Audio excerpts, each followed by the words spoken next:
afternoon, everyone. Thank you for joining us with the Charles Wright Museum, and we present the Journey to Reparations. Today is our second panel session series with the Journey to Reparations by the Wright, and today we have the amazing, incomparable Pro Tem Mary Sheffield from Detroit City Council, and we have the amazing Afro-urbanist Lauren Hill, and myself, Professor Stacey Deering, that's going to talk with you today.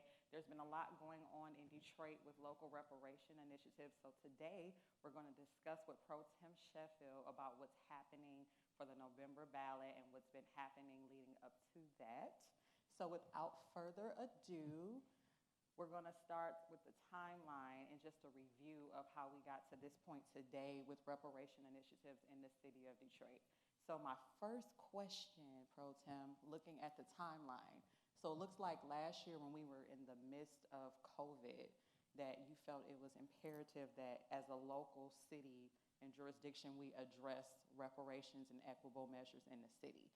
So can we talk about what led to you proposing to the LPD, AKA the Legislative Policy Division, that we get something going, whether it's a commission or a task force or a program? Well, I have to say, the person to my left here, Yes. I have to give credit where it's due. Yes. This initiative, I think, really came from the work of people like Lauren Hood, Jamon Jordan, Peter is a Hammer from Yeah. State, and Chris Cantrell, and a lot of the grassroots activists and organizers who had been working on this for quite some time. And I was actually just honored that they brought it to me. And I think a lot of people know that these are the type of issues that I'm passionate about. And so they brought it to me and said, let's begin to have some conversation and see if council supports this overall movement of reparations. And so as it shows here in December of 2020, we started a working group. And we brought people in just to kind of talk about how this can play out in Detroit, what's the next steps.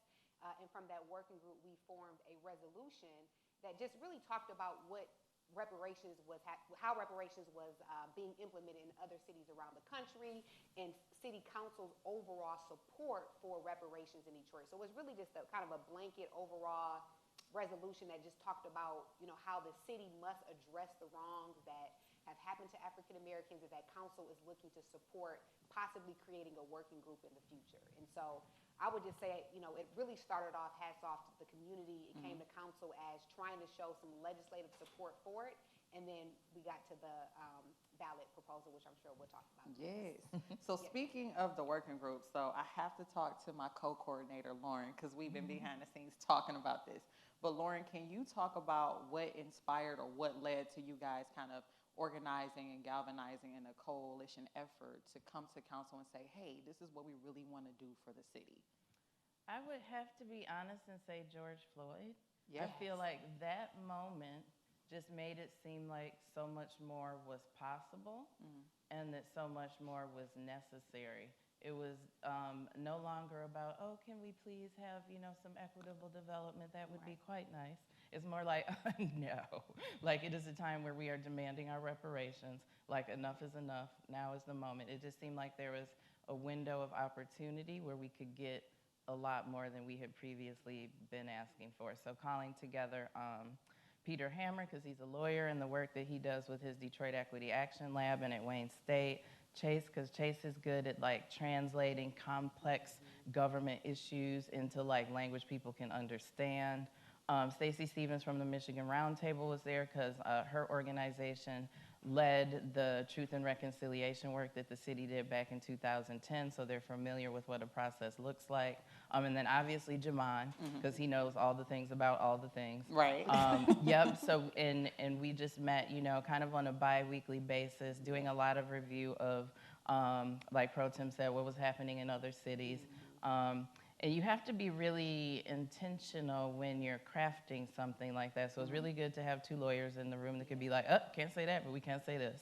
But yeah, so it was really like a beginning of a process, because we also recognized that there were a lot of people not at the table, but we understood that you have to do something. So we went forward with this small group with the thinking that once we get something approved, we can then go reach out to more people and have, you know, smaller group conversations and dialogues that can get people ready to accept reparations. Nice. So so December 20th, so right before Christmas, you guys were officially able to kind of organize and sit down as a working group to start putting some things in motion, right? So everyone you just named, were they like a part of the working group? Was it more members? Okay. Yeah, well, Jamon don't do meetings really. I know for a fact. He came and dropped a bunch of knowledge here and there, but the rest of us met, via Zoom pretty regularly. Awesome. Okay, so then what was like the final outcome that you said, okay, City Council, Pro Tem, this is what we're recommending, this is what we think a program or a task force or a committee should address? Well, we realized we had to break it up into two pieces. So one piece was like to say, yes, we will start a process. And then it was recommended to put the task force piece separately. Okay. So yeah, it was like done in two separate parts. Nice. Okay. So conquer and divide. I like that strategy.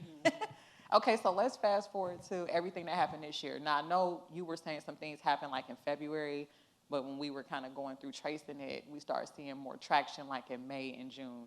And I know that there was a lot going on because of our charter commission bringing forth a new revision to the charter, and they actually incorporated some language about reparations in there. And then there was like some lawsuits going on in May. But in the midst of that, things are being crafted with council and the work group, right? So do you want to talk about, and both of you can talk about this because y'all the MVPs It's got to right be now. Pro Tem, because this is where I get lost. There's This is where so you get many lost? concurrent initiatives going on. Okay. And I thought City Council could just, recommend something without having to go through this process that had to happen, like with the task force. So it's on the ballot for November, right? It is. Yeah. Okay. And that, again, came from community. Okay. That was led by Keith Williams. Right, who's right. the chairman of the Democratic Caucus. Correct. And they had been already out in the community petitioning to get this on the ballot. Right. And so I do not think he got enough signatures in the time frame that was required. And so he approached us and said, hey, can we place this on the ballot? Council can do it by resolution.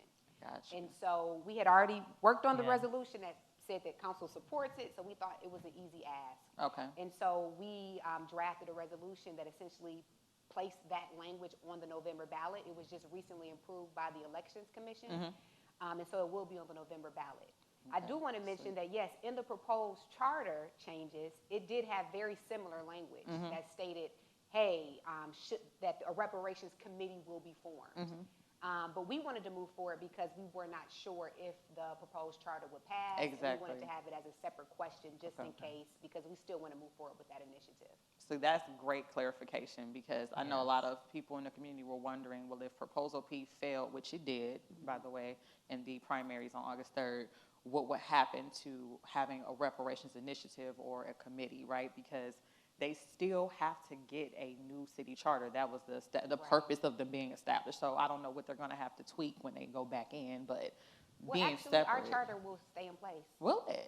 The 2012 charter, one? So it won't be any real. Nope. That's interesting. Nope. So people spent We 3 did years all of their that work. time. Yeah, all that 3 work. years of all their those time. Meetings, All those those meetings. contentious meetings. So since all 2018, there were a series of meetings in the community, and this is a good education moment, so we can talk about local governance for a second, right? So in 2018, the city of Detroit approved to have a charter commission established to revise the 2012 charter, right? And so their job, specifically this commission, right, of individuals who were having public meetings and meeting for months and months and months, was to come up with new language to be added to the charter. So they came up with a 25-page addendum, and that incorporated, and I can actually go to the slide so you guys can kind of see these 5 sections, right? So you see broadband internet, which we discovered was a major issue last year with COVID, and we had homeschooling, and a lot of kids didn't have access to internet to successfully complete homeschooling. And then we had the provide reparations to Black residents, right? And that was the part where we were talking about the task force. And then, of course, police reform. We just talked about the climate last year with George Floyd and several other victims of police brutality. And then, of course, water fees and sewer fees. That's been an issue in the city for years, not just during COVID. And then the tax credit for residents of overassessed property taxes, because we know Detroit has had issues with high foreclosure rates, right? So right now, it's looking like this is off the table because of what happened in August. Well, last week, literally a week ago.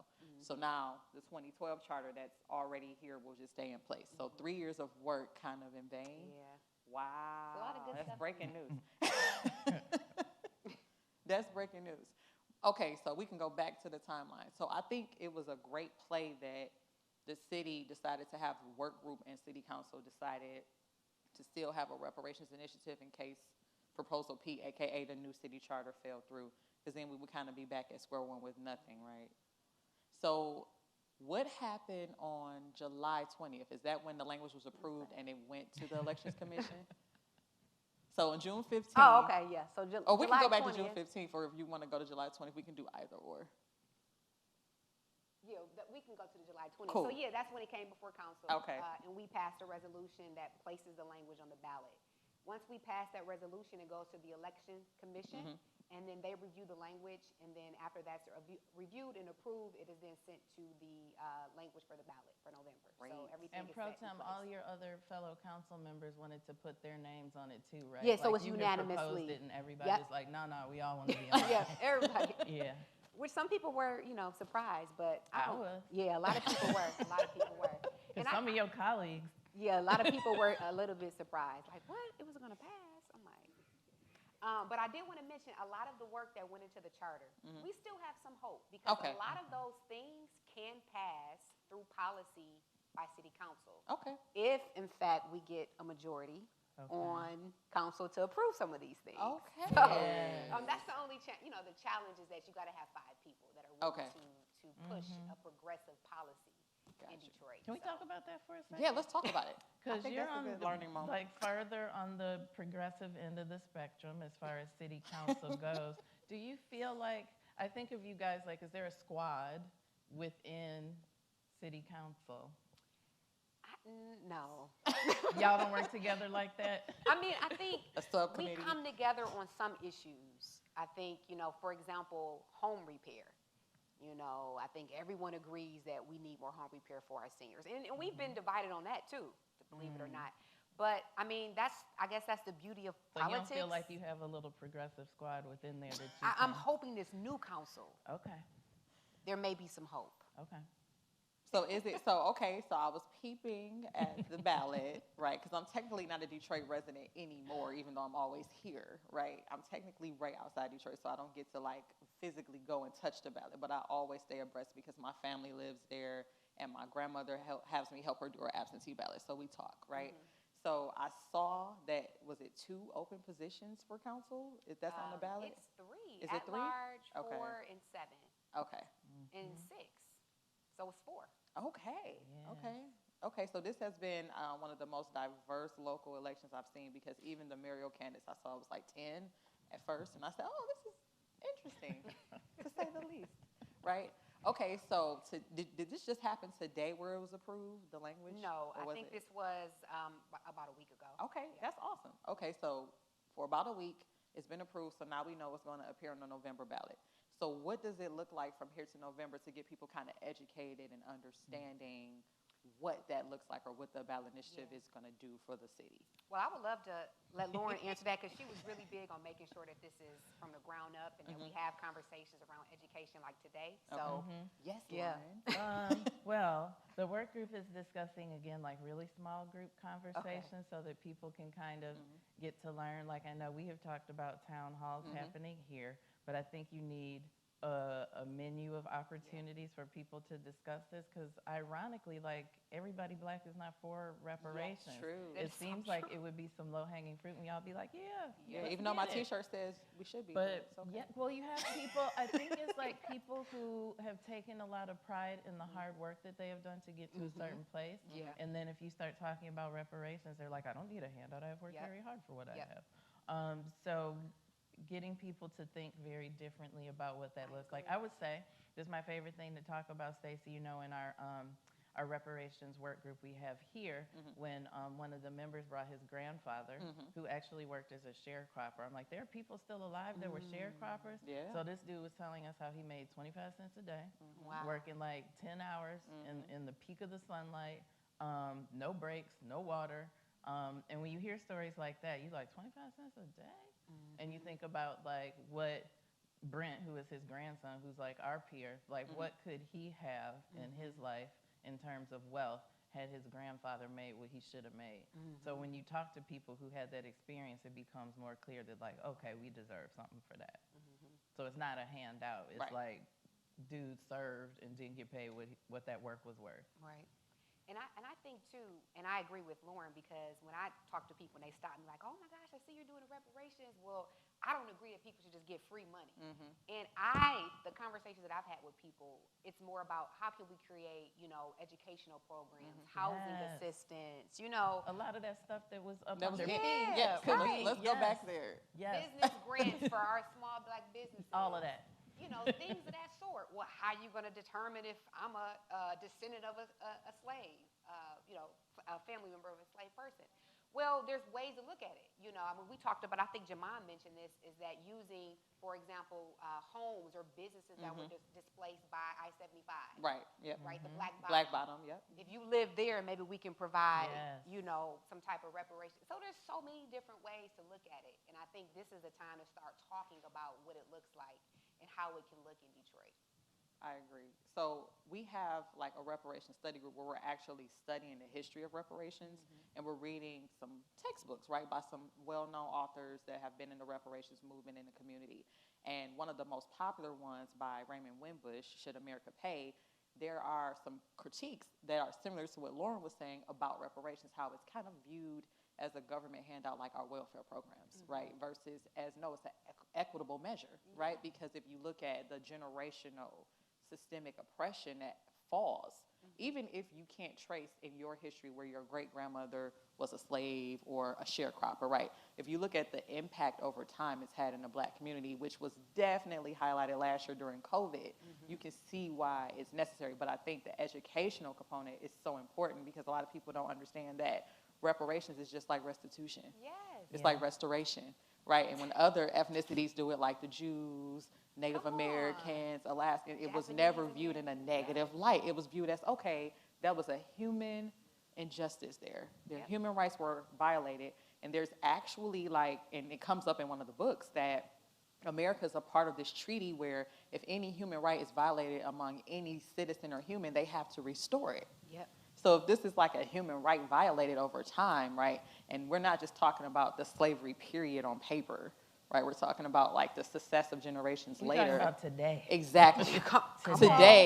Today when it's hard, when I'm still being redlined, when I'm trying to buy a home, or I'm still being ostracized when I'm trying to get a business loan to build wealth in my family. If we're talking about that, which we keep having the same conversations from generation to generation, then we have to do something to restore it. So the educational component, I think, is key. And so the question came up, what can we do, right? And we could keep doing these study sessions and we can do town halls, but I almost feel like we need to go a step further. But what does that step further look like? Like, what can that look like besides us having town halls and having like lectures or study groups? What do you think? What else could we do? Can we make like third grade literature? My door to door. Director of community is here, and reaching people where they are at the end of the day and letting them know how it would directly impact them. But I do think more awareness and being conscious of what happened to us from a historical standpoint is key. Because if every other race, like you mentioned, Japanese Americans, Native Americans, Germans have received reparations, and African Americans are the only ones that haven't, that doesn't even make sense. And there's no amount of money that can fix the harm that we still deal with. And so I just think more conversations and educating people, talking with people, young Black men and women, and just hearing their perspectives as well, too, I think is important.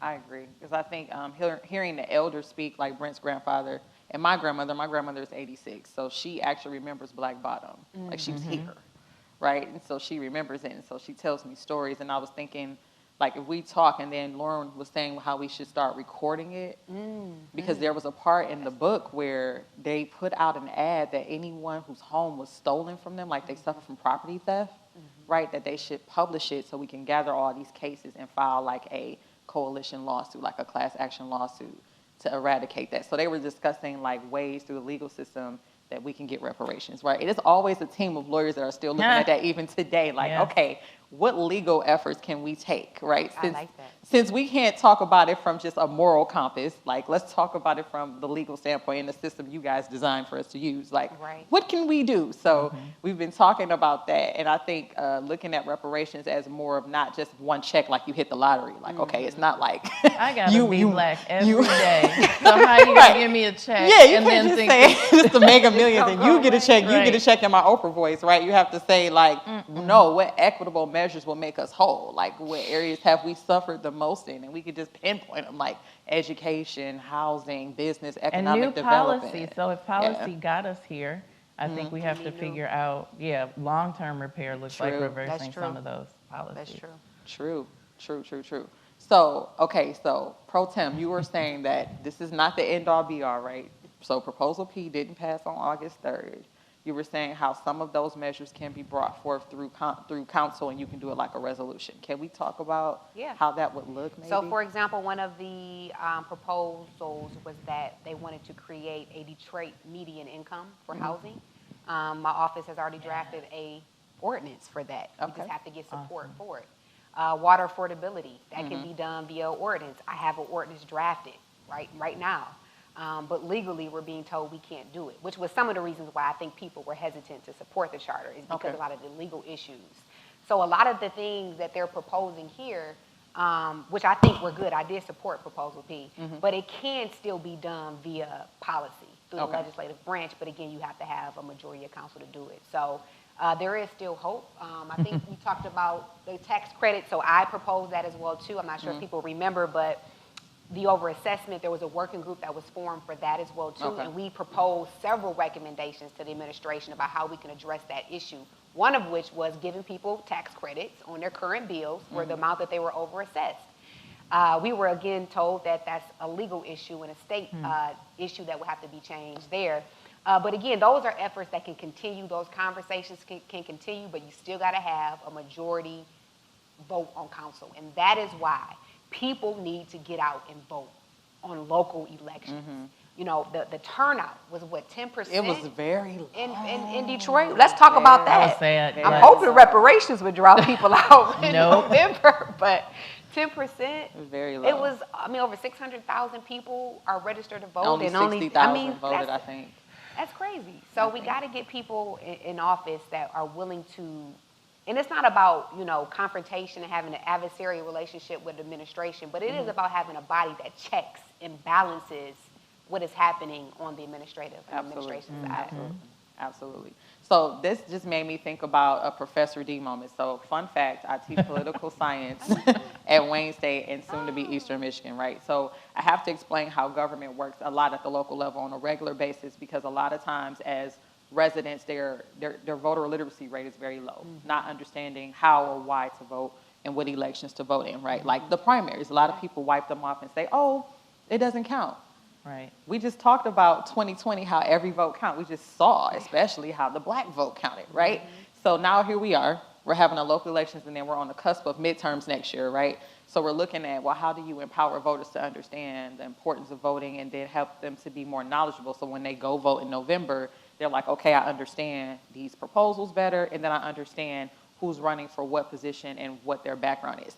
So that's been a problem like for generations though. Like my own grandmother has said, oh, I just do name recognition. And I'm like, no. Now I have to sit here and do the research and recite to you so we can have a more, you know, informed decision-making mechanism here. You know what I mean? Like, so having, I guess, more voting webinars so they understand, because the low voter turnout was kind of alarming to me, because I thought coming off of 2020 that we were just going to be ready to vote in every election, every time, even if it was just a special election. We're there because now we know, like, okay, there's actually power in the vote. I think it's because, like you said, it was a primary, but also people need somebody to get excited about.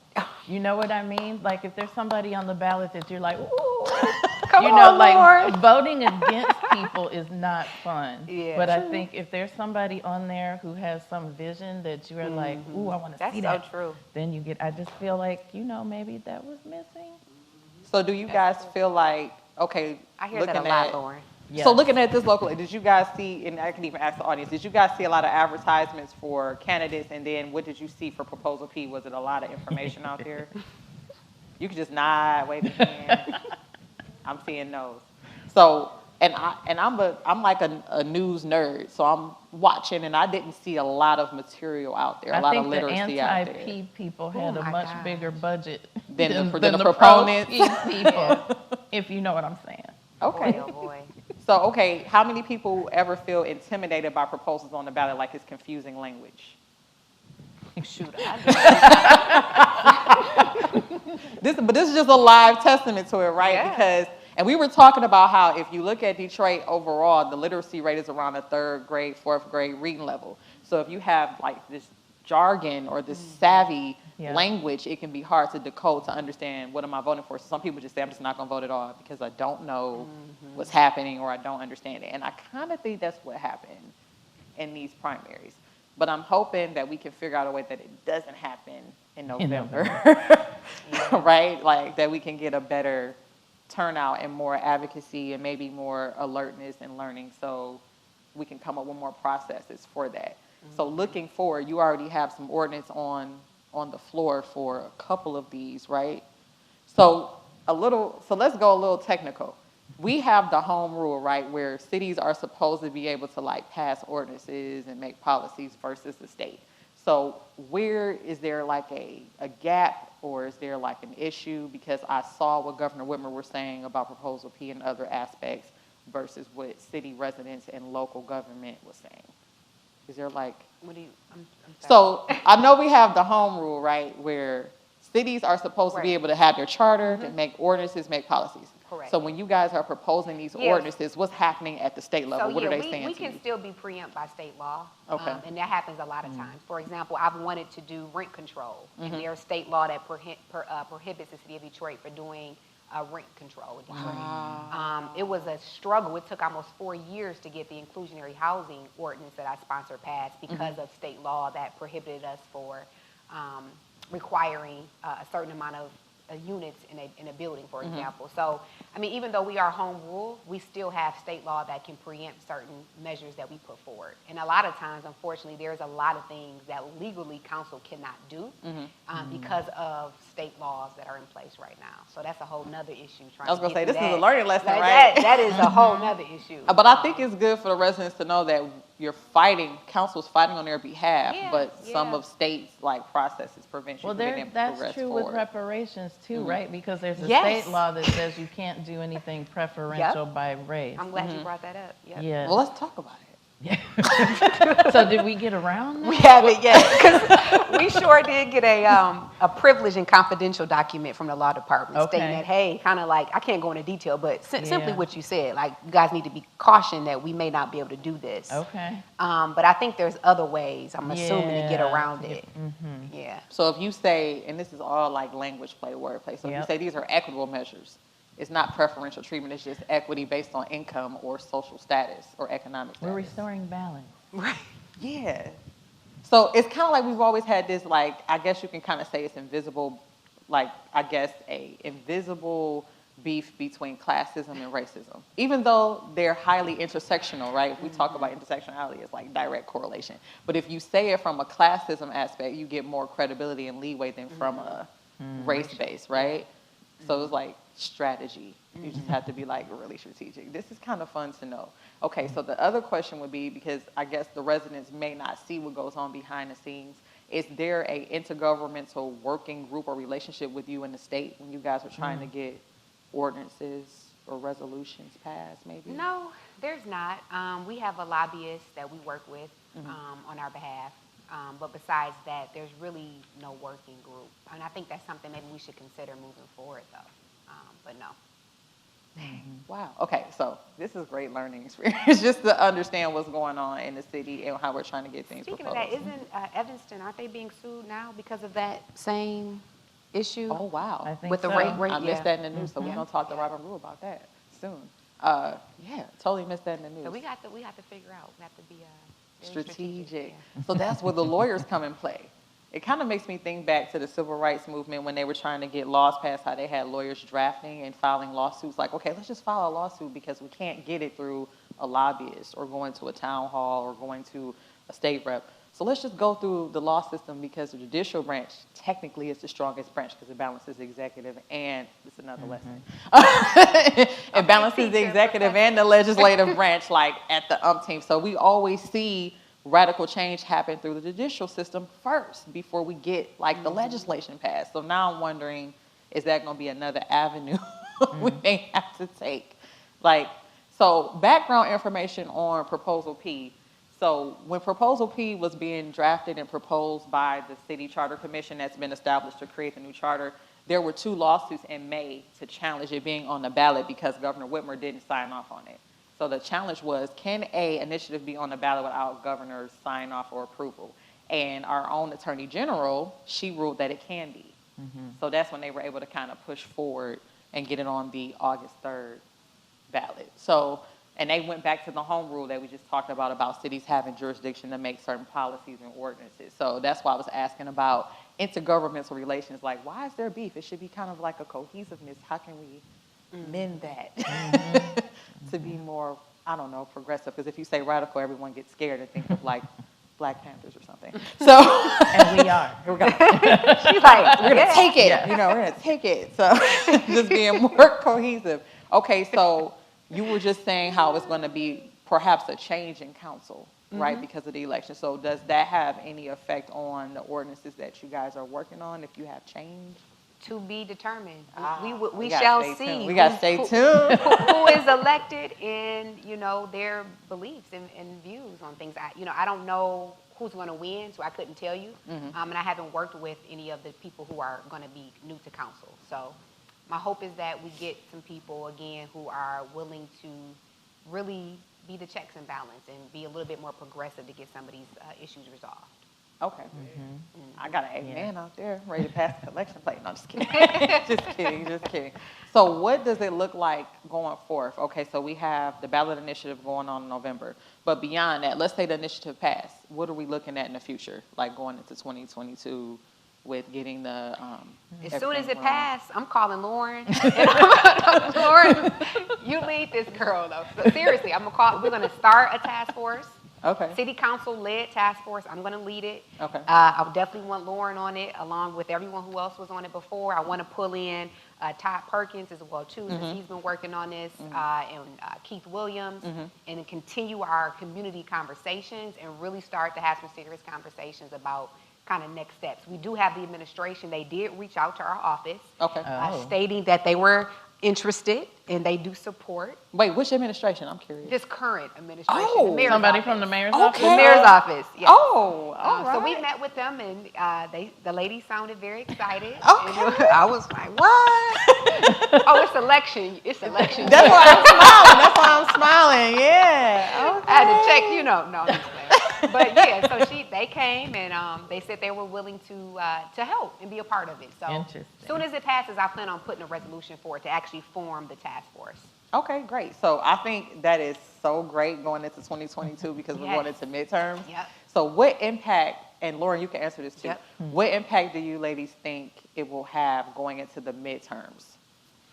That what we'll have? The resolution, like, so in my mind it's going to pass. Like, I'm just being very optimistic. Like, yeah, we're going to make sure it passes. Okay, so this passes. We get the task force. We're working on local initiatives for housing, education, property tax, like all of that. We're working on all of these great things to kind of get some type of equity back.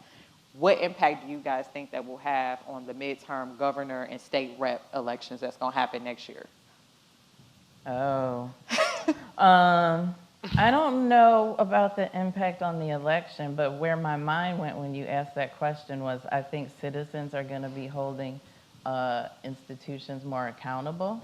So in the way that Jaman was like, y'all know the Free Press was founded as a slave advertising newspaper. He was dropping bombs. So if you can think about all of the landscape of institutions locally, I feel like people are just going to be asking a lot more questions and be expecting that these institutions, pay some sort of retribution and start to interrogate their history and their complicitness in, what we now view as racist behavior.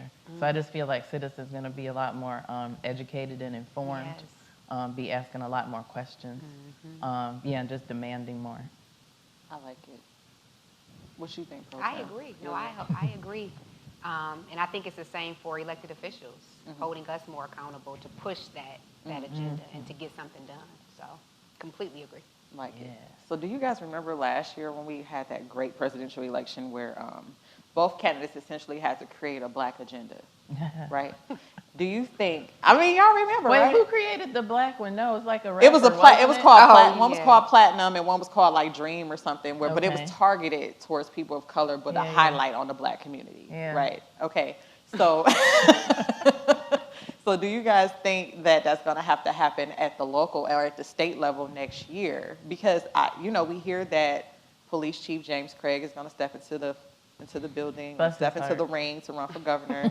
We're going to have Governor Whitmer running for re-election and maybe some other candidates that we don't even know about just yet. So do you think that part of their campaign or their platform will have to be a black agenda? It may not be called that, but like they'll have to kind of tailor more to black citizens, like considering where we're at now with equity and demanding equitable measures. What do you think? Yes.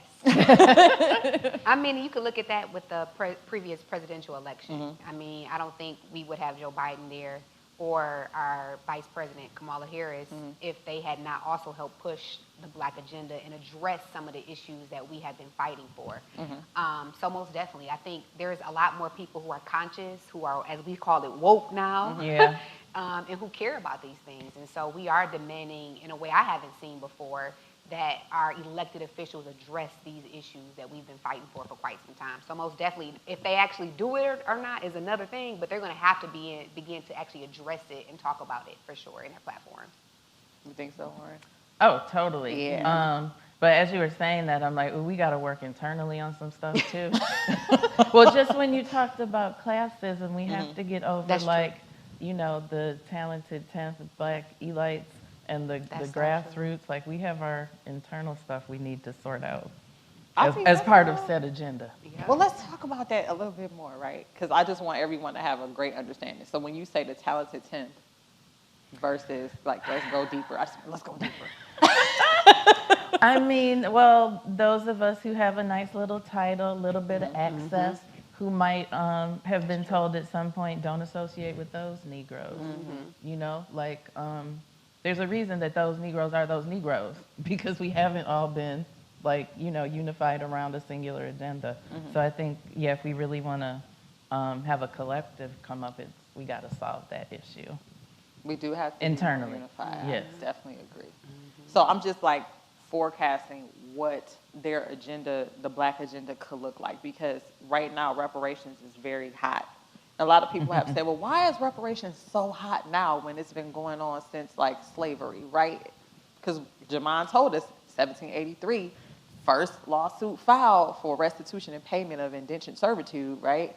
So this is 1783 in the midst of slavery, right? And here we are 2021, right? And we're still talking about reparations. So it's just a theory of what that agenda could look like. Would it look like focusing just on equitable measures, like from a classism, or will they actually take racial inequity head on and say, okay, we know because of race, it's not just classism or social economic status that you guys have been oppressed and you don't have the same equal access to resources as others? Like, is it gonna be a higher level of accountability? Because now I feel like we're in a climate where you can't sweep it under the rug anymore. We have to go full accountability. So I'm like just brainstorming what that agenda would look like. But they just blatantly say, all right, we know a lot of things have happened, and we know we've been avoiding accountability. Like all of the, we were just talking about in the book, all of the measures they'll say against reparations. They'll say, well, that wasn't me. It was my great, great, great, great, great. It wasn't me. Or, well, you guys have access to the American dream. You have Oprah. No, let's say Oprah. You have Oprah, you have Obama, you have NBA athletes, you have, NFL athletes, you have actors and celebrities who represent part of that 1%. What about the rest of the 99? So just thinking about how that may look, like brainstorming, and I'm hoping that we can come to a place where there'll be more intergovernmental relations maybe. So I'm intrigued in seeing this in real time and being able to understand what's happening. That's the part that I'm excited about. And I'm excited that residents and citizens can see in real time okay, we saw it start last year, this is where we're at, this is where we're going, and we have the tools to understand it better, hopefully. I say hopefully, because, you know, we have some barriers that we have to conquer, but that's what we do. So I would like for the audience to be able to ask questions for Pro Tem or any of us that you guys have questions for. Any questions or thoughts you may want to ask about the reparations initiatives and what's happening right now and what you'll see on the ballot in November. What would you like to see as part of a Black agenda or on a reparations wish list? Yeah, what would you like to see? Yes. Yep. Yep. Mm-hmm.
It's a couple things in there. Yeah, we can break so it I down. think you should talk about how you said Detroit affordability, because I don't think people understand like the difference between.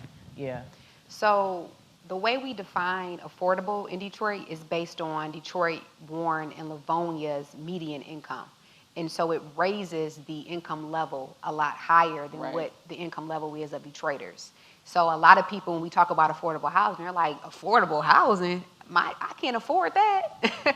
So a part of the changes that are proposed in the charter, or were proposed in the charter, is that they wanted a Detroit area median income that reflect only Detroiters' median income, which I think is like $28,000 or something like that.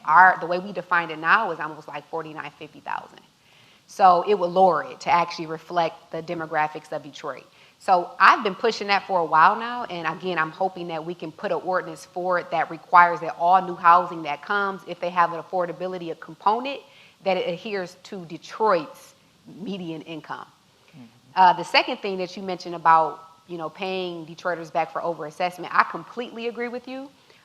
We propose tax credits, as I mentioned earlier, but there is a working group right now that is going on with the unconstitutional, illegal, I can't think of the name, foreclosure group, and they partner with the Ford Foundation, and they're trying to get and raise $100 million to pay back, and they actually want to be a part of the reparations talk to help pay back individuals that were overassessed. So, and to be honest with you, I'm going to tell you all this, people to this date that are living in our lowest value homes, people whose homes are valued at $20,000 and below, are still being overassessed. And the administration fails to admit it, to acknowledge it. They keep denying it. We have had University of Chicago come in and do studies, have provided data to show that right now, to this date, so we talk about today, the injustices that are happening, they are still being overassessed. I'm sorry? I completely agree. I completely agree. And they're still losing their homes on top of that. So we still have a fight with that, and we've been fighting for quite some time just for the city to recognize it and stop it. But I completely agree with you. The other thing, too, before you get off of her, like I think when we think about landlords, we are thinking like it's a bad actor from some other place. Like a slumlord or something. We think it's some guy from Livonia who owns some property here and overcharging people. We forget that sometimes the landlord is us. That's true. So, yeah, landlords sometimes need a break as well. True. And so she did also make a good point about when you were determining, and we talked about this, like when they say, well, how do you determine who should get reparations of your ancestry? And so remember we were talking about, listen, remember they used to say the 1% black blood made you black? You can apply the same concept because as me being black, I've suffered at some point the oppression has impacted my life in some way, whether it was me receiving a lower quality education than struggling through college, right?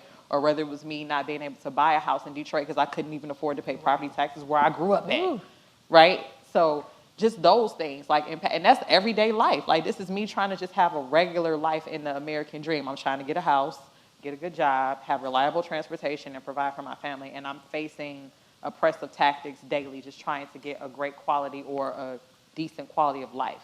So it shouldn't be, well, we have to go back and trace your lineage and see, because we all know there's a point where you can't trace back because it was stripped, right? When they were captured and brought over here, they were robbed of their whole ancestry, right? So we probably can't go back past 1800 or maybe, you know, late 1700 to even try to trace. And then there's so many things that are lost because then we've been, in a sense, infiltrated because a lot of us were, you know, slaves were raped by masters. So you're losing, so it's hard. So instead of trying to go through that technicality, I'm African American in America and I've been oppressed. I've suffered from the remnants of slavery. I need equitable measures restored to me, period. Right? I shouldn't have to go and pay for this ancestry unless I just want to know for myself. Which I have ancestry. done. Oh, yes, I have. Yeah, if I want to know. You get to a certain point in history and I can go no further back. Yeah, 1800s. It's lost. So any other thoughts, questions? What else y'all want on the agenda? Right here. Yeah, I was just thinking that maybe one of the main reasons. Oh, okay, cool. That is a sleek mic. I was just thinking that maybe one of the main reasons why, for example, Proposal P may have not been passed is because of public awareness. So I was just wondering if there was any kind of marketing plan, because I think that there's a lot of avenues that we can take to get the public aware, and I do see most of the time the same marketing structures going on over and over and over again when there's so many newer opportunities to get younger people involved and motivated. So I was just wondering if there was some kind of a marketing plan to make this be more aware to the public. Can you get your friend Big Sean to come let's get Big Sean. talk about reparations? Yeah, let's do it. In fact, we have an event on the 28th, and we should talk about reparations at the event. But I did want to mention, to your point, the administration cut the charter's budget. And that was a huge part of their way to actually market the community and to educate the community. And so I voted against that cut, but it was a very intentional, act upon the mayor to cut their budget because they didn't want them to get the message out, because this was challenging him in a lot of ways in his policies. So I agree with you on the importance of education and public awareness, but I do understand what they were under, and that was, unfortunately, the mayor had cut half of their budget, so they were trying to find, and raise money to get the message out. And of course, dark money and corporate money took over, and their message just got out like crazy, and most of it was false. I mean, they never even talked about the substance of what was in the charter. No, people like, well, what is the charter? Nobody really knew besides P is a problem and it's going to take away your pensions and all of this mess that wasn't even true. It's not true. Nobody could sit and tell me, well, what is in the charter? What are we proposing? I mean, all of these lies, it's unfortunate. It really is. But I agree with you. I think using my platform, using your platform, social media, Instagram, all of these different ways that we engage, we have to create our own buzz and our own news sometimes. So. On how are these private companies just popping up? How are these $1 million companies coming out of nowhere? And from what I've found out, I'm not sure if you're aware of PPPs, public-private partnerships. If we are getting blocked with media, if we are getting blocked with votes, I don't see what's stopping us from partnering up with a private company the same way. I mean, it may be it's an idea, because I don't see it. How are they able to pop up companies due to these public-private partnership deals and it be legal. I mean, I think that we can definitely consider that, and just to consider if we need help with some kind of marketing and awareness. That's a great way to do it with the media company, with the TV broadcasting company, with radio. I mean, I didn't even hardly hear this on the radio. I didn't see it on social media. I heard one side it was good, one side it was bad. But I think we really need to get that part up if we want to have this passed next. But that's all I have to say. Thank you. So do you want to like maybe touch on what the marketing plan may look like for the November ballot? Well, it won't be on the November ballot. Proposal P is dead. No, I mean for reparations. I'm sorry. I'm sorry. We're going so we're talking about what you're proposing through the elected that was already So how does the marketing plan look like for that? Because that is a great equitable measure. I didn't really think about doing much marketing besides posting on my social media and letting people know at events. But we could look at some marketing for it. So I haven't really thought that through. I don't know. We need some donations. Yeah, we're gonna talk about that. We need a budget. Well, and let me say this too, just kind of for informational purposes. It's kind of a poll in a sense. It's like getting a pulse of where people are, because if it's, let's say 20% come back and say that they want it, we still can create a task force. So That's we what I thought. need, it That's what Lauren doesn't was even asking. really matter. Yeah. That's what I thought. That's what you Lauren can was just asking. decide to declare it. Yeah. Okay. So we did this again because Lauren, remember you said we want to get, momentum, and we just want to get a sense of where people are. So regardless of what the numbers say, I'm still going to create a task force. Okay. But we wanted to use this to support bringing forth the task force. Here we have 90% of Detroiters, that want this. So let's continue to have these conversations. I like it. Yeah. Okay, so but that's also a great sense of awareness and making the community feel directly involved, where you didn't just say, okay, it doesn't matter what you say, but we're going to do this. At least you were saying we want to get you involved, and based on your feedback and what we've been discussing with citizens, these are the top things you want to address. So let's address it, and let's figure out a great way to address it. So I do like that approach. I think you have I think that's what actually raises voter turnout. Is them feeling like, okay, I'm very empowered because I had a say-so. My contributions matter, my voice matters. So I think that's a great approach. It is not top down. It's not like, here, this is what we're doing. I know Lauren says this all the time, but it's like bottom up. They're engaged in the process, and we're doing it based on your numbers, right? Y'all came out, this is what you said you wanted, and so we're going to move forward with it. So nice. It's important. More questions, more thoughts? Oh. Renard. That's my friend. Don't be afraid. Hi. I would just like to say, as far as like the reparations agenda, I would appreciate a check.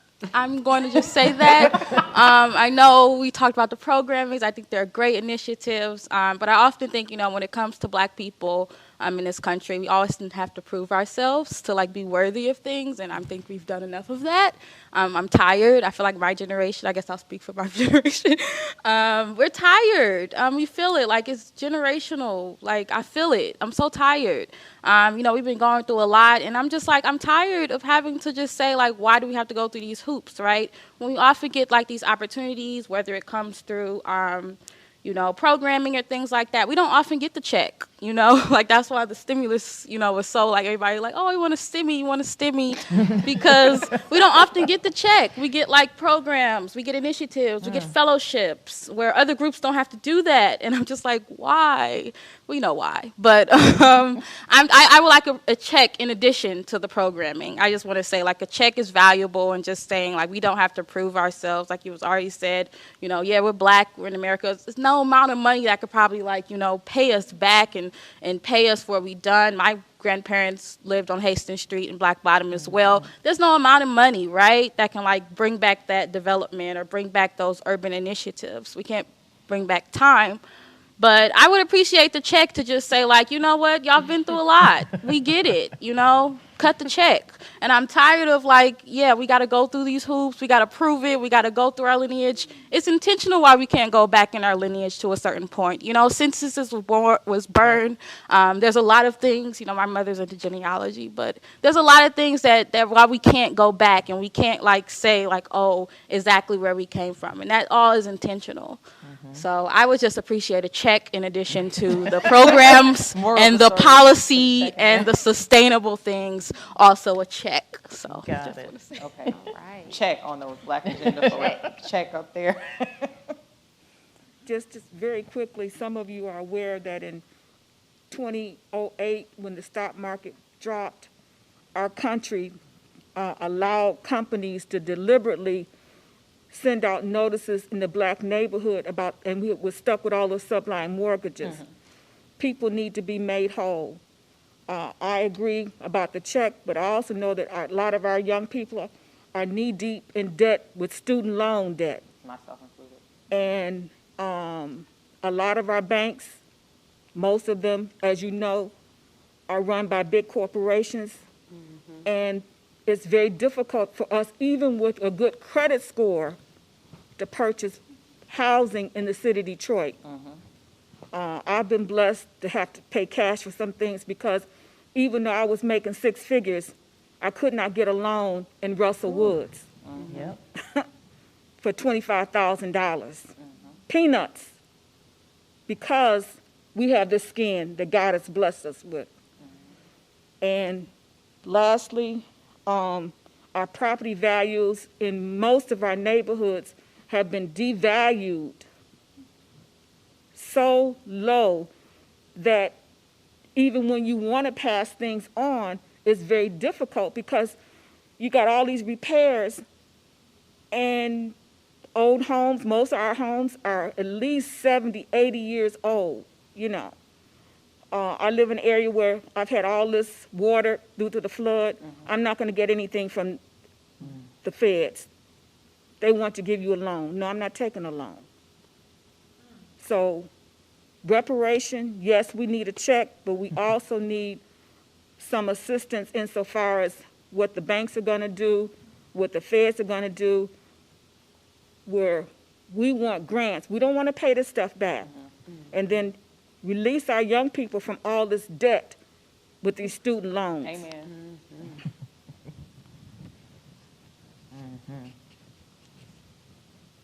Any other comments? Yeah, my only comment is I'm loving everything that everyone's bringing up, and I'm always Speak up a little bit more. I'm always looking from more of a both and perspective of how do we do what we all are talking about, and then how do we make it sustainable 10, 15, 20 years. And I look at my sons who are 8 and 11, and I think throughout all of these conversations, if we're not starting with the 10-year-olds, with the kids who are 12 right now, and allowing them to be a part of this education process while we're fighting for what we're fighting for, I think we'll look back and there'll be a generation that still feels like they're not involved, no matter how much impact we have. So I always look and see, you know, how can we involve the schools more? How can we involve education more?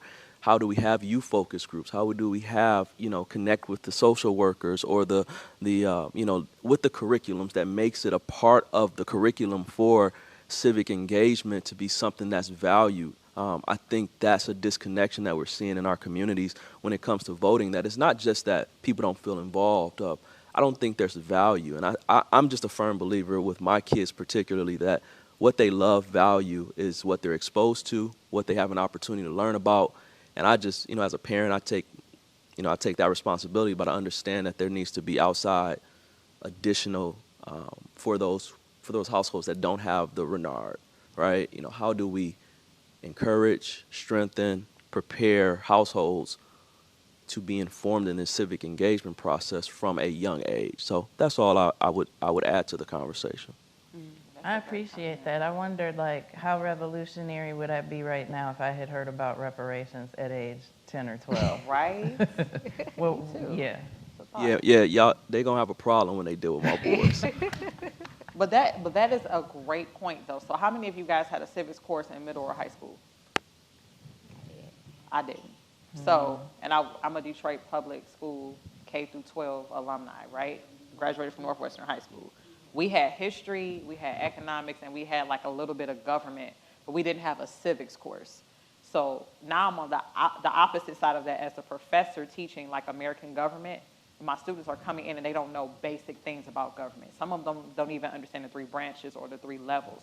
So how are they supposed to be 18, getting ready to go vote for the first time and understand how government works to even vote properly, right?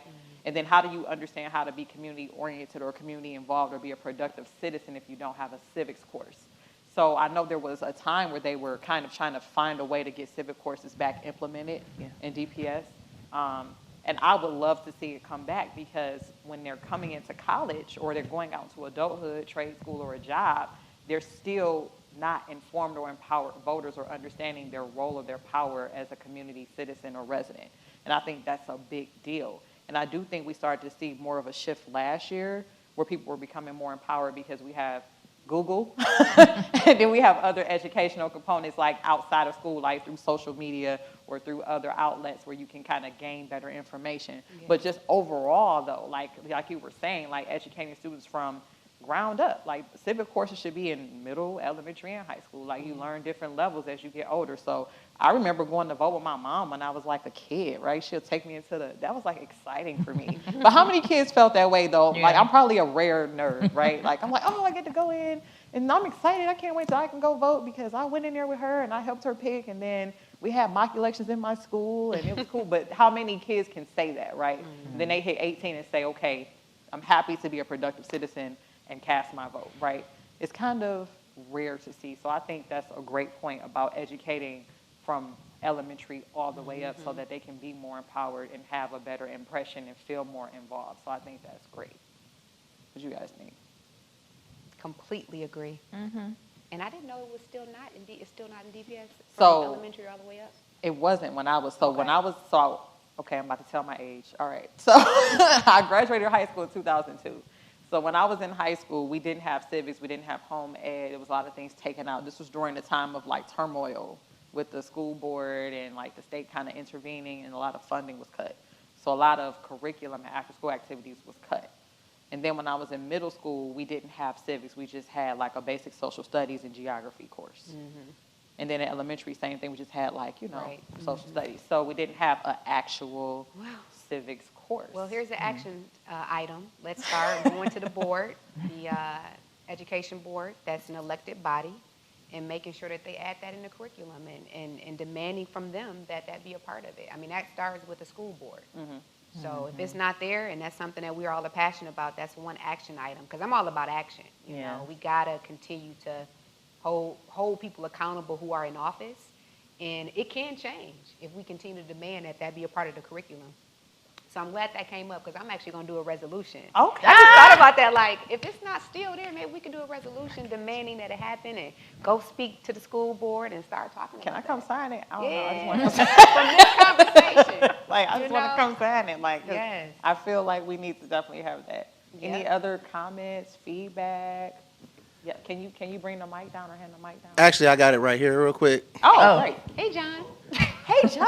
What up, though? What up, though? So I had a couple of comments. Going back to the previous point, I do appreciate the idea of the check. Yay. Awesome for the check. But something that is definitely pertinent and relevant for our community is definitely understanding financial literacy. Because getting the check don't mean nothing if the check's going to be gone in a month. True. So thinking about the outcome in terms of education, and I'm not talking about just in the school system, although it's very important to put it into the school system, financial literacy courses that would probably be part of your requirement in getting your check. Before I started college, I actually took, I was applying for the scholarship, and there were courses I was required to take before I could receive the scholarship that gave me a better understanding about the power of finance outside of the actual dollar, because the dollar's value actually fluctuates often. So where is that real value? And understanding what the value is and where it lies and how to utilize that in the most effective way, which made my college experience a lot smoother because I had more understanding than my roommates and the people on the floor and things like that. So I think that would be really important to have for our community as a whole. Another thing to really consider is our literacy rates in general. They're really, really low Right. across the country, but even across the country, Detroit is coming in near the bottom. Right. And so getting that understanding, because it feels like a lot of our older population feels like, okay, that ship has passed me by. And the reality is it's still here. You're still functioning. You're still a viable part of this society. And if you don't have the understanding, how can you pass that along? Because the learning starts where? At home first. I will say that I graduated, showing my age, I graduated a year before Stacy. We did have a civics course at my school, but I also went to one of those schools of choice.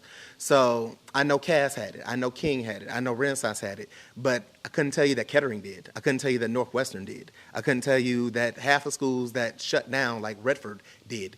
Like, these are schools that were just kind of passed by. There was even a program within King that was like, yeah, this is for the local kids that live in the neighborhood. They weren't getting the same opportunities that we were getting in the specialized program. And some type of generalization of this content, I think, would definitely be beneficial to our youth as we coming up, because we get very selective. So there are some of them that are getting it, and then they're making it out, and they're not coming back and reinvesting into the community. And the ones that are staying here, they're like, this is home, this will always be home, don't have that same knowledge. So they don't have the ability to press forward in a progressive format.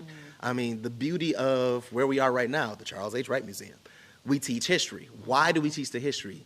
Not so that we can say, yeah, this is what always happens. No, we say what happened so that we can understand the basis of how we got to where we are, not to determine where we're going to go. So we need that information in terms of all of that literacy, so that we can progress. So, like, when we sit in these reparations meetings and we're reading these books, like, they're dropping these great nuggets, but if the people can't even read the book, how are you going to get this knowledge? But it's also about practical application. So the theoretical is awesome, but if we don't have examples of practical application, then it's still just a theory. It still remains just a dream. Like I said, like you was like, you know, I hung with my mom, went to the voting booth. I was like, wow, this is exciting. Like, my mom was union president at her job for a long time. So I marched in that Labor Day parade every year and was like, yeah, I don't want to get up early. I want to watch Mork and Mindy. No, we're going to march down Woodward, and we're going to collab with these other unions. And I'm like, so I learned a lot about that system and what it was and why it mattered. And I saw its applicable resources in action. And I think that is something that is so necessary in terms of all of our schooling. Like, yes, I want the theory, but show me how the theory applies. Because if you can do that for me, then I will be more motivated to then teach the next.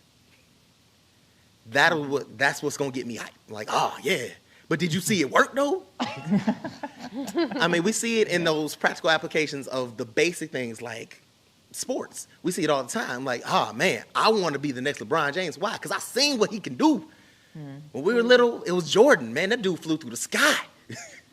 Like, I saw him do it, though. Like, I still suck at basketball, but I wanted to try it. Because I saw a practical application of what it can be done when you put the work in. Yeah. And so if we take that into our political realm, if we take that into our educational realm, if we take that into our communal realm, practical application is going to be what makes reparations spark a new wave of ideas in this new generation. Because like she was saying earlier, we tend to focus on what we know. So we got to teach what we know in a real applicable way, if that makes sense. Yes, a lot of sense. That was like a mic drop moment. Ooh, thank you. Yeah, there was a Jonathan. lot in there. Yeah. I'm wondering, for kids that don't have the civically minded parent, or who, you know, don't have the activist parent, where do they get, you know, that kind of social justice knowledge, that kind of critical thinking capacity? Because I think you're right. We need the financial literacy. We need the history. But I think there's a piece of it, the critical thinking, that ties it all together and makes it applicable. I'm not sure if you need some kind of lived experience for that to activate, or if, you know, if that's something that could also be taught.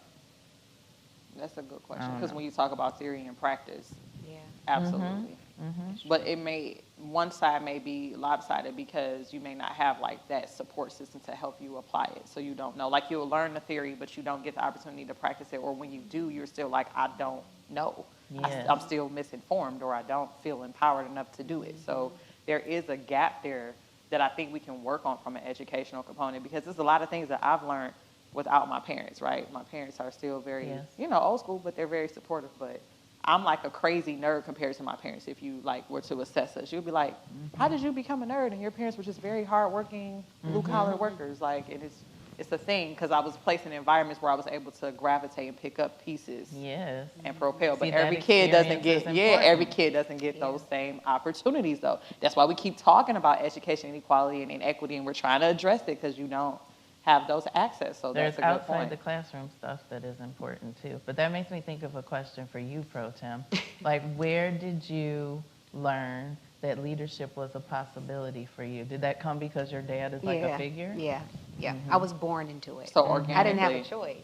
I literally didn't have a choice. I mean, kind of similar to what John was saying. Like, I grew up marching. I remember as a kid, when I was 10, 12, I'm marching with Jesse Jackson and Reverend Sharpton. So I'm like, it was just a part of who I am. But I do think it's very important when he talks about, like, the practical aspect, seeing a black person, like seeing our VP right now, empowers me as a black leader in Detroit to possibly be mayor of Detroit one day. And can you imagine? Can you imagine me?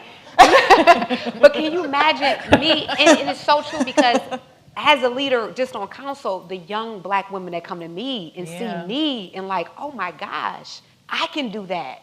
And I want to get involved. So I just think that is so true about just even black leadership. So we got to create those experiences for more youth. Yeah. I mean, for this city to be majority black, I mean, I just, I don't think it should just be a black person. It should be the right black person. But I think that is so important in getting people engaged and involved, because there's just I think there's a lack of connection sometimes with our administration and just black issues, just to be quite honest. You don't say. I agree. But do you have any, like, so if you are going to run for mayor, I want to be on the campaign. I just want to say. But anyways, no. Do you have any? He said no. But do you have any final thoughts you want to share with us before you have to leave? Because we appreciate your time. It's been well spent. You dropping all your nuggets. Are we at? How long did you guys go for? So, 2:30. What time is it? My watch says 2:20. Yeah. Oh, well, I'm staying to the end.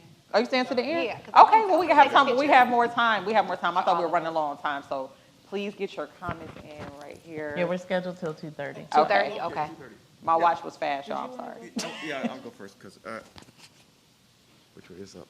Anyway, I really like what he had to say because it hit a lot of the points that I want to talk about.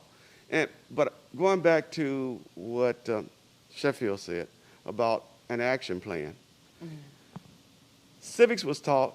When I went through, I had a civics class and a government class.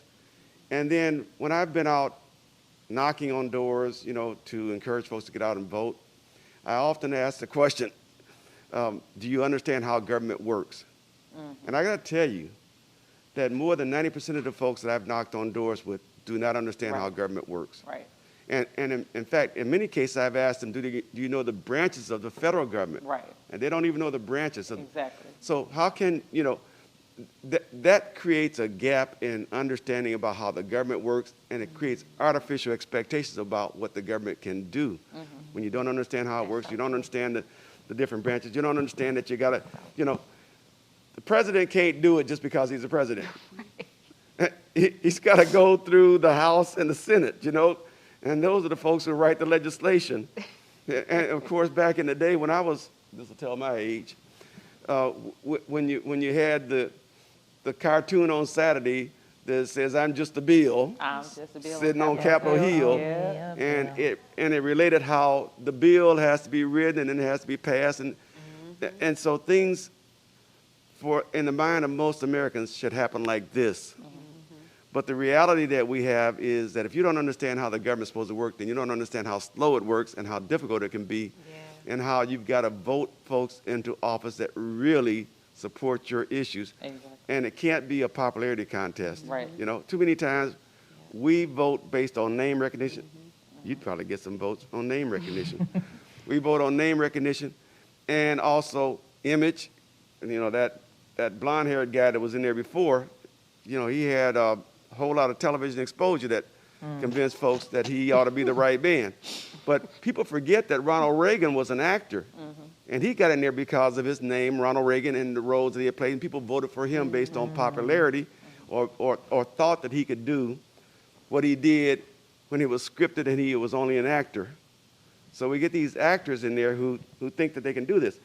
But primarily because people do not understand how government works. And so I like the idea of a proposal that says we need to bring civics back into the classroom.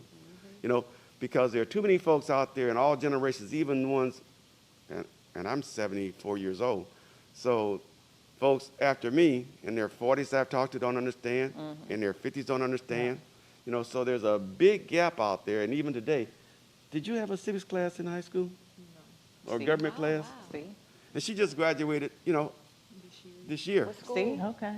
DPS? Yeah, at Southfield Public School. Now she's had the benefit of me dragging her out to polls to go vote and standing in line and seeing the camaraderie and the discussion that goes on, you know, and I've done that.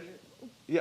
So she hears it from me, but her dad got it from me too, but here's what I remember. I remember being with my mom, standing in line in the days when you stood out in the rain, and the line was wrapped out around the outside of the building, because we all wanted to vote, and we'd be standing in line for, like what's happening in some states now, for hours. But people don't want to do that anymore. And they don't drag, I use the word drag because the kids are usually resistant, but you end up getting a product that has curiosity and understanding about government. And unfortunately, the parents aren't doing that anymore. Because they're all busy working and trying to get home and put food on the table and all that.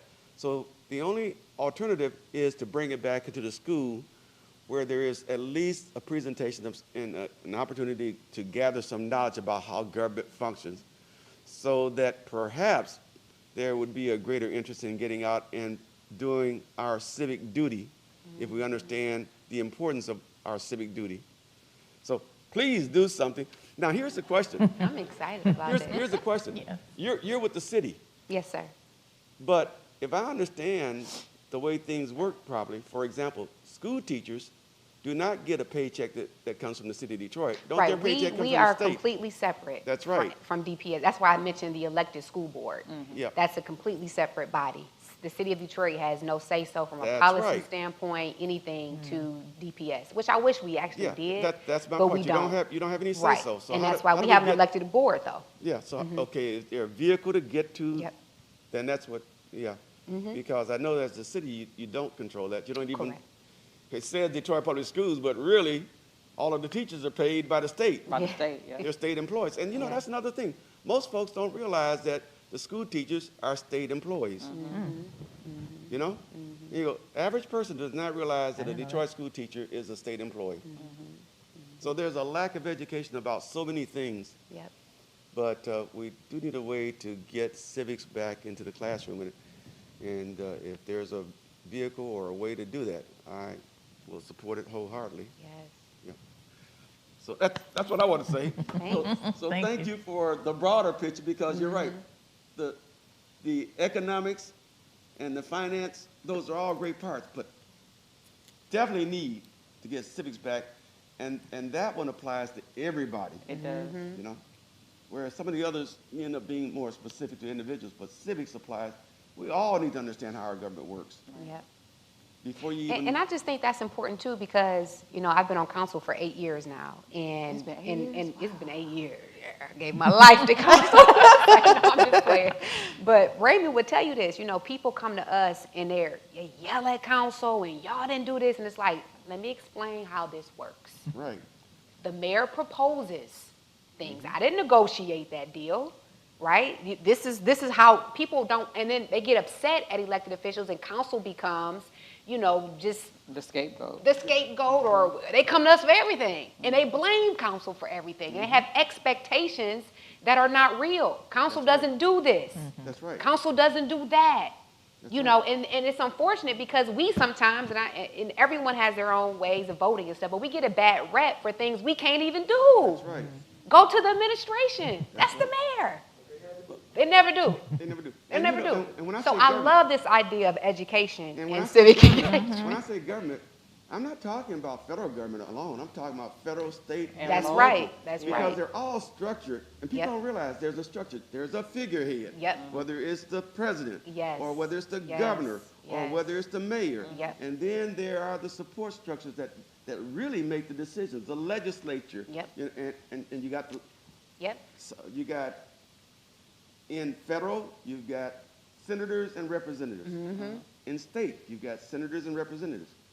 In city, you've got the council. Yep. You know? And here are the issues that they address. And I love the idea of theory because even when I came to council, city government, learning it and being in it is a completely different thing. Like, it is a learning curve. It's 3 different forms. Like, Yeah. everyone doesn't have the same. Like, we have a strong mayor council. A lot of cities just have a council mayor or a weak mayor, and people don't understand it. Like, we are not the same as Farmington. Yep. Obviously. And when I bring young people down and actually watch a council session, they are so empowered. Like, wow, you guys are talking about garbage and violence. Like, yeah, these are the things that local government, you know, is over. So I think the whole practical thing of, as far as getting people involved, actually seeing it and showing up to city council sessions are extremely important. That ought to be something that the schools would actually bring the kids in. Just like when they used to take us on tours, Yep. you know, to Greenfield Village, do a tour right there and sit in on council, you know, which would also reinforce this civics aspect of how governments work. You know, and so if you don't understand how one works, and most folks don't understand how either one of those, whether it's federal, state, or local, they don't.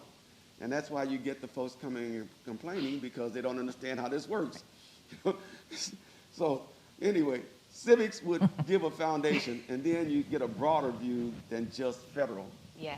But to cover That's all why I became government. an educator. Like, my major is urban politics at Wayne State. Like, I'm wrapping up my PhD and my dissertation now. So I became an educator, not just for the classroom, but because I wanted to educate the community and give back through knowledge. Because I see that a lot of people don't understand how government works, and that's why they don't understand how or why to vote. It's all connected, and that's why I'm so passionate saying, where is the civics course at? I know why it's important now because I'm on the other side, and I have students coming in who don't know the 3 branches of government. They don't even know how to look up their state representative. They don't know the difference between a state representative and a U.S. representative. Like, it's so much. So how do they go cast a vote at 18 and don't understand what they're looking at?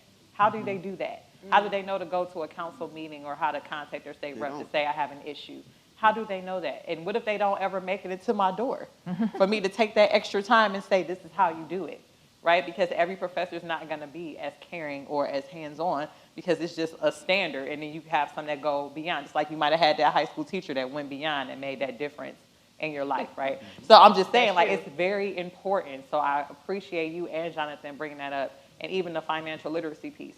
Financial literacy has not been big in the Black community. Like, I can have conversations with my grandma about saving and she draws a blank, right? So I'm so serious. It's unfortunate, but it's serious, right? I can have a conversation about investing and she draws a blank. You can have that conversation with me and I will And draw you draw. a blank. Seriously, like, I feel like I'm financially literate, but there have been periods where I made good money and had nothing to show for it when that period ended. I think that happens to all of us. I'm just saying, it's widespread. Yeah, And I agree it is important because oftentimes I developed basically 2 concepts that I try to pass on to my kids and my grandkids. Choices and consequences, needs and wants. And while you might not understand financial literacy, if you can deal with those, you'll make better choices. You know, if you understand that the consequences, there are consequences for every decision that you make or every choice that you make. And I found that too often people do not even recognize a difference between a need and a want. They'll always say, I need, when it can be a want. And I try to explain those things. But if you don't understand that, those basics, it makes it difficult to understand financial literacy. And if you don't understand financial literacy, you will be making bad choices throughout your life. You'll be buying a Cadillac when all you need is a Volkswagen, you know, or a used car instead of a brand new one, you know. And so, anyway, I agree. Financial literacy is important too. And in fact, is something that is missing in the black community and the black family because we've not had people in positions of power, the tens, Yes. you know, The talented Talented and ten. a talented 10, or where they've been able to see how an organization works and can bring it back into the family and talk about it, or see how if you're in an organization that will offer you some supplemental help if you want to buy into the 401k and 427 so that you can start planning and putting something aside besides Social Security. I've talked to so many folks who say, I need my money right now, and if the state wants to give me some, give it to me, but I can't put anything in. Well, you can't get anything unless you put something in, you know. So there's a whole need for financial literacy on a lot of levels also. But I know that that'll be a little bit harder sell for implementing into the school system than civics should be. Civics should just be brought back, you know. Yeah. Did your granddaughter have something to say? Yes, she does. Yeah, Okay, thank you. no problem. So, as mentioned, I just recently graduated from high school, and I brought my grandfather here. 'Cause I was like, Congratulations. yes, And thank you for Thanks. bringing your grandfather. yeah, I thought the reparations was interesting as he likes to take me places and I like to bring him places as well. And in my time, I went to a primarily black school in Southfield Public Schools, and that was a great education system. Like, I got to experience black science teachers and et cetera. And many people mention how like white people mainly take up the positions of math and science, but they also I've always had a white history teacher. So not only do I have to learn history from a white person, but I also have to learn it from a white perspective that's been ingrained into the books that we have during history. And black history is just culminated to be just slavery. So there are a lot of black people in my class themselves who are like, okay, slavery's over too, and this is not important because that's how we learn it. And lucky for me that, well, and sadly my English teachers had to carry the rest and tell us about Jim Crow and other aspects because that wasn't given to us by our history teachers. And so for me, I believe it's very crucial for black students to learn about how we've made historical progress beyond slavery and how we're still impacted by oppression, or else we're going to side with the majority perspective in many instances because there's no reason to trust, when history is written by the winners, there's no reason to trust the losers on any aspect of that. And that's my kind of fear with reparations, because I was wondering how or what are like methods to use to prevent white institutions from just reaping all the reparations from the checks we're getting or anything else, because we're very dependent on those. And even in Southfield, like the products that black people need and the cosmetics, all the hair supplies are run by immigrants usually. Like we don't, like Asians can take over the entire city for our dresses, for our nails, for our hair products, and there's no direct attachment, and they can still have the power to be racist and code, but that's like been generally accepted because when there are black owned companies, they are treated more harshly than those that are intentionally prejudiced because, I've read comments, as we know, we have Google reviews. Every time you can tell that it's a black-owned establishment when the comments are like, I really wanted to support black people, but this place was not it. So that's what I tend to see, and I was wondering, how do you reinforce that without addressing history and for making sure that the reparations don't just get facilitated back into white institutions, because we are a large market. So, That was really good. Like, I'm so glad that you stood up and commented. What really stood out was that you said they're still just teaching slavery as the black history. Right. Like, I thought that was true, like, for me. I'm older than all y'all, so you're not going to know when I went to grade school. But I assumed that, like, all these decades later, it must be more progressive now. But to hear that that's still the baseline of what black history is like just the slavery story. And it's like slavery, then Martin Luther King, Malcolm X, period. Yeah, Like George Washington Carver. Yeah, they just romanticize it or whitewash it. Just that's it. Yeah. That is, that's fascinating. That's why we need better curriculum. But then also to what you said, there have been studies done that track like how long a dollar stays within the cultural community. Yep. And I know ours is like a matter of hours. Yep. Yeah, the shortest. Yeah, the shortest amount But I of think time. that goes back to the financial literacy aspect that your grandfather and that Jonathan was mentioning, because if we understand how to keep the black dollar, for example, in the community and how to support and even go beyond the barriers, how to support, then we can have more power, right? Like, we tried to have that blackout day last year, if y'all remember, where it was like only by black, right? Just to show the impact that the black dollar has in our capitalist country, right? And I don't know how successful that was. Like, it looked good seeing everybody black It's picture. so hard, but then you got to advertise it on Instagram, which is not us, and on Facebook, which is not us. You're looking at it on your iPhone, not us. You're promoting it on your laptop, not us. Like, there are all these other ways that, you know, we didn't use our stuff. We just would have had to just sit in the house and not do nothing. Kind of. As a unit.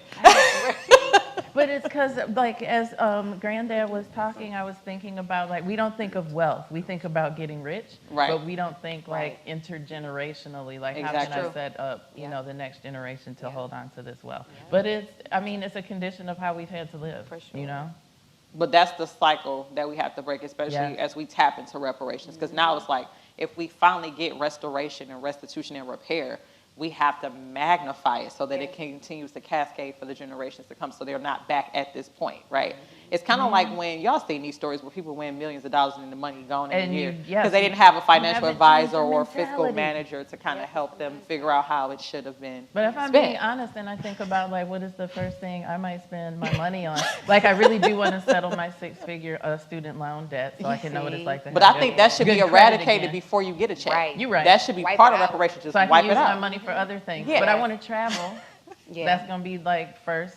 You know, I feel like lots of the things that I would spend money on are outside of our community, and I know better. So I'm wondering, you know, how are But what other if you people use the black travel handling? agent and went to all black businesses when you travel? That's I'm true. just, you know, I'm just making it work. Co-op invest in a black airline, you know, help some people start that up, and then I can be there. But that would be like a great agenda or plan if we were talking about it. You know, it kind of makes me think back to when the Black Panthers had their 10-point plan of what they wanted to get for the community. Like, we would have to kind of go back and take some of those structures and create a plan and find all the resources to execute it internally so that we can really magnify it and make it create some form of wealth and generational, like, uprising. That doesn't leave like when we leave. Yes, it is still there for our next generation. Absolutely.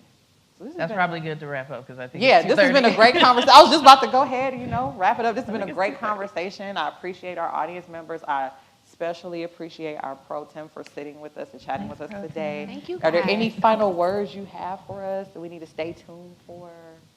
No, I'm just glad that you all invited me. Thank you to Lauren. Lauren is amazing. I love She's on Lauren, the Planning too. Commission in District 5. I know. I'm always like, am I allowed to wear my Planning Commission hat when I talk about this?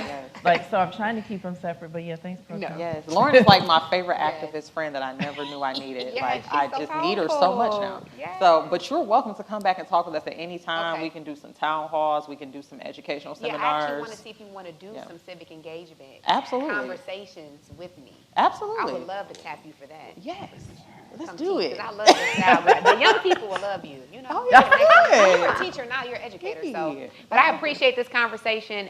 And whoever's watching or here in the audience, if you guys need me for anything, please let me know. However, I can help you guys in any way on a city level.